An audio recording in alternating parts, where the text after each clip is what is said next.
ஒருத்தவங்க கூட பழக போறீங்க அப்படின்னா பழகுன முதல் நாள்ல இருந்து அவங்களுக்கு கொடுக்குற முக்கியத்துவத்தை கடைசி வரைக்கும் கொடுக்க பாருங்க.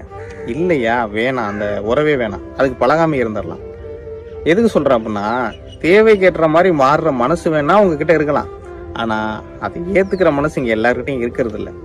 உங்களுக்கு என்ன, திடீர்னு அன்பை காட்டுவீங்க, திடீர்னு உங்களோட பெட்டரா வருவோம், அவங்கள்ட்ட போயிருவீங்க. ஆனா வழி இங்க இல்ல, உங்களுக்கு இல்ல, அது ஈஸியா போயிரும்ல. அதுதான் என்ன சொல்றேன்னா, ஒருத்தவங்க கூட பழக போறேன் அப்படின்னா உங்க மனசாட்சிப்படி நடக்க போறேங்க. அவங்க கூட கடைசி வரைக்கும் நான் உண்மையா இருப்பேன் அப்படின்னா மட்டும் அவங்க கூட போய் பழகுங்க. இல்லைன்னா பழகாதீங்க. அவங்க தனிமையிலே இருந்திருப்பாங்க, திடீர்னு நீங்க வந்து அன்பை காட்டி திடீர்னு போயிருவீங்க.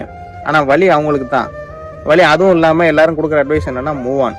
அந்த மூவ் ஆன்ங்கிற வார்த்தைக்கு பின்னாடி எவ்வளவு பெரிய வழி இருக்குன்னு எனக்கு மட்டும்தான் தெரியும். ஏன்னா நான் கடந்து வந்திருக்கேன். தயவுசெய்து அந்த வழியை கொடுக்க வேணாம். நீங்க உங்க வேலையை பாருங்க, அவங்க வேலையை பார்க்கட்டும். திடீர்னு அந்த அன்பை காட்டி திடீர்னு போறதுக்கு எதுக்கு அந்த உறவு வேணாம். இப்போ கூட சொல்றேன், இப்போ கூட யாருக்கிட்டையும் பொய்யா உறவை பழகிட்டு இருந்தீங்க அப்படின்னா அவங்களை விட்டுட்டு போயிருங்க. அவங்களுக்கு ஒரு வழியை கொடுத்துட்டு போகாதீங்க. அது ரொம்ப கொடுமையானது.